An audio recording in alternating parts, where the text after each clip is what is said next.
नमस्कार साथियों, मैं हूं जितेश कुमार। दोस्तों, सत्य दो धारी तलवार की तरह होती है जो लेफ्ट और राइट में किसी को भी काट सकता है, क्योंकि सत्य को किसी का सहारा लेने की आवश्यकता नहीं है।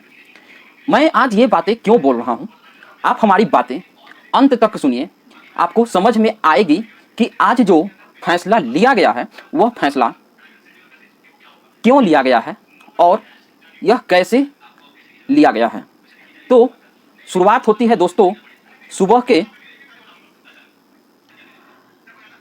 पाकिस्तान की ओर से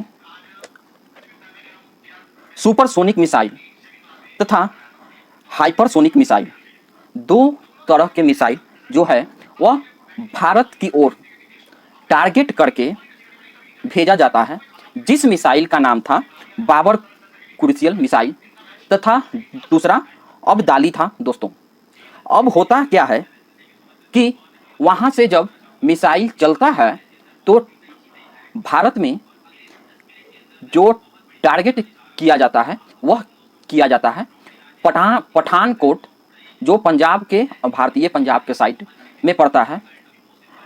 एयरफोर्स बेस पे उसका टारगेट रहता है, जिसको हम लोग गेटवे ऑफ कश्मीर के नाम से भी जाना जाता है।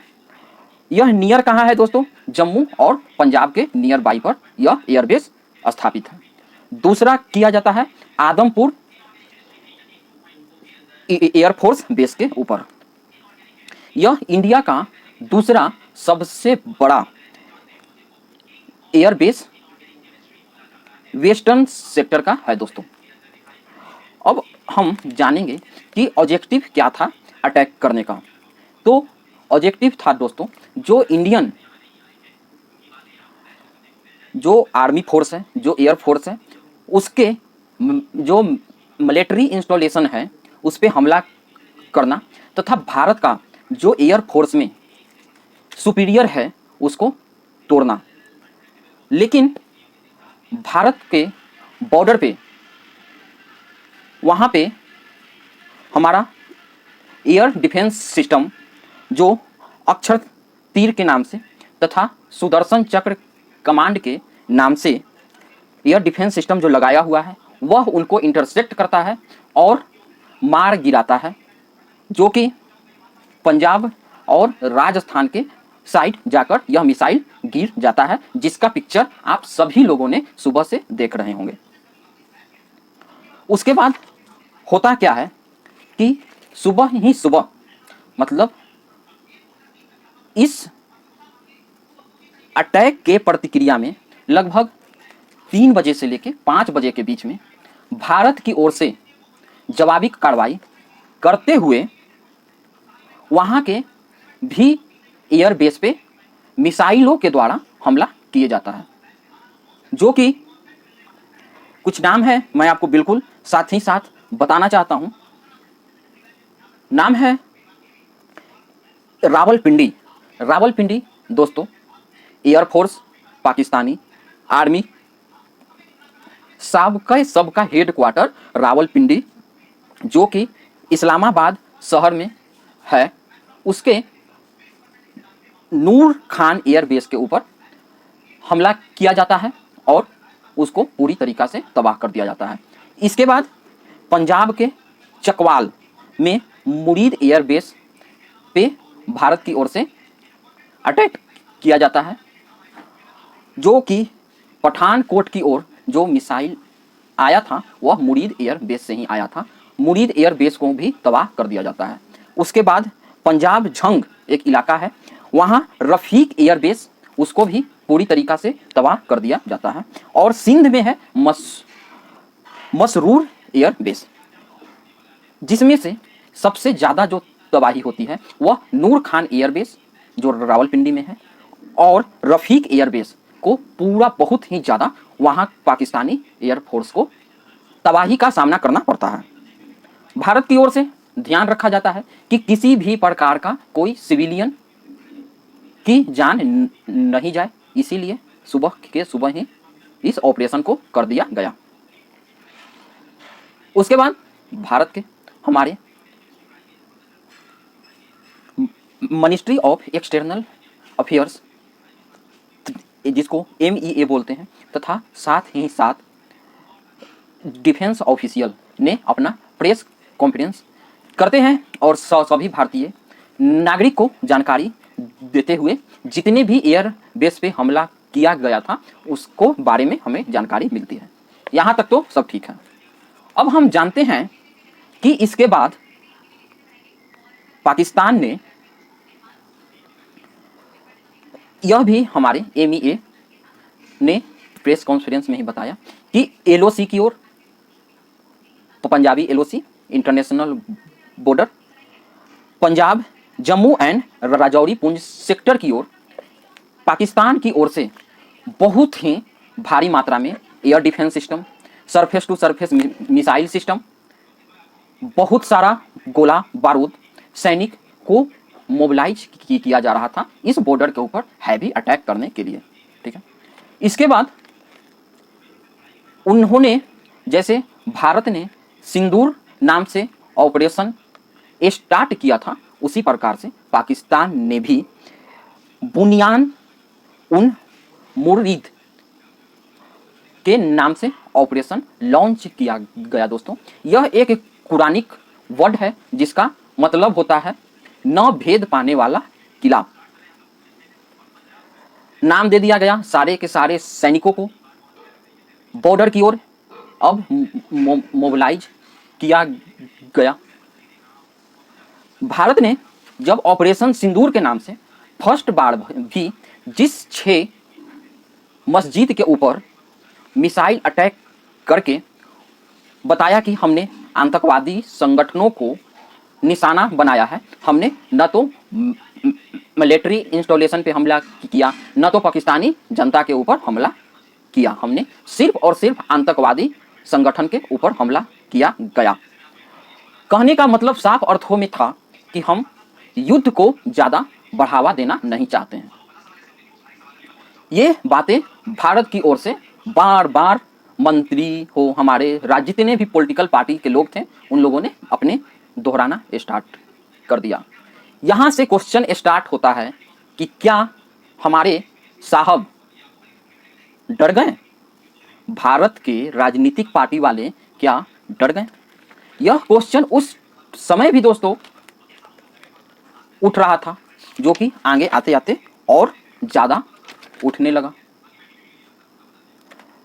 इसके बाद वहाँ के ISPRO ने भी ये बात का कंफर्मेशन माना कि हाँ, हमारे मिलिट्री बेस पे, एयरफोर्स बेस पे हिंदुस्तानी फाइटर जेट आए, LOC पार करके उन्होंने मिसाइल मारी और मार के चले गए। अब यहाँ पे दोस्तों 2 क्वेश्चन उठता है। पहला क्वेश्चन ये उठता है कि अगर किसी के सीमा क्षेत्र में कोई फाइटर जेट जा रहा है तो क्या वहाँ के एयर डिफेंस सिस्टम उसको डिटेक्ट भी नहीं कर सकता?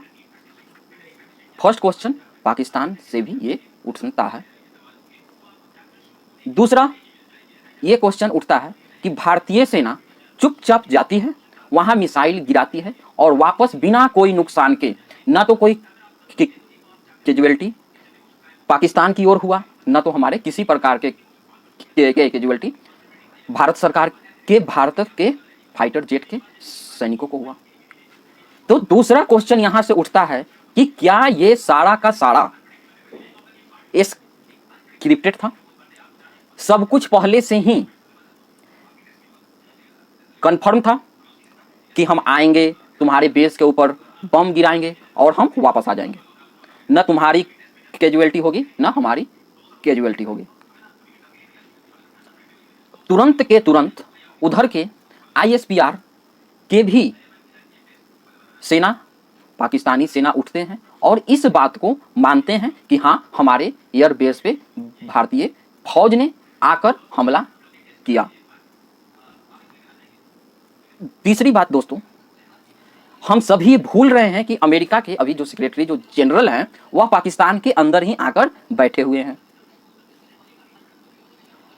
चौथा, तो अगर ऐसे अमेरिका पाकिस्तान के ऊपर एडवर्स बहुत सारे देशों ने अपना एडवर्ट जारी कर रखा है कि पाकिस्तान के सीमा क्षेत्र में कोई भी व्यक्ति न जाए। तो अमेरिका का जनरल वहां क्या कर रहे हैं?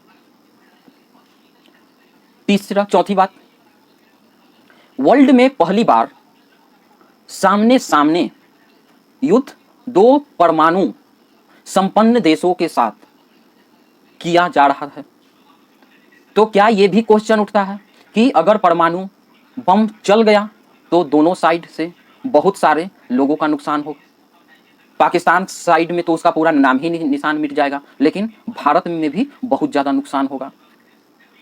तो इसलिए क्या कंफ्लिक्ट को कम करना था। आगे की ओर अगर हमको थोड़ा बहुत और समझ में आता है तो पाकिस्तान को इस स्थिति में भी IMF के द्वारा $1 बिलियन का लोन तुरंत दे दिया जाता है। तो क्या इसमें डीप स्टेट का भी कुछ हाथ है? अब हम जरा जान लेते हैं कि भारत के हम अपनी सेना पे बिल्कुल भी हमें उन पे तो सवाल उठा ही नहीं सकते, क्योंकि भारतीय सेना हमारे ही बीच में से चुन के जाते हैं। तो हम लोग उनसे अच्छी तरीका से भली भांति परिचित होते हैं।